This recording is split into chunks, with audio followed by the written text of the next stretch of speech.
మోషే కాలంలో ప్రజల యొక్క మనస్తత్వం ఈ కాలంలో ఉన్నారా? ఉన్నారు.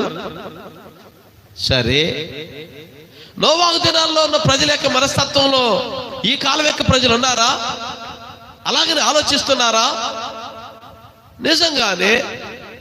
సరే, ఇంకా కొంచెం ముందుకు పోతే కయ్యను హేబేలు యొక్క కాలానికి మనం వెళితే వారి యొక్క ఆలోచన విధానంలోనే ఈ రోజున నీ ఆలోచన విధానం కూడా అలాగనే ఉంది. చూడు, అంటే ఏం మారలేదు, బుద్ధి మారలా, నీ ఆలోచన మారలా, నీదేది మారలా. ఇది వరకు ఎలాగే ఉన్నారో ఇప్పుడు అలాగనే ఉన్నారు. అందుకని బైబిల్ అంటుంది, నిన్న జరిగిందే ఇవాళ జరుగుద్ది, నేడు జరిగిందే రేపు జరుగుద్ది. ఏంటిది? అదే.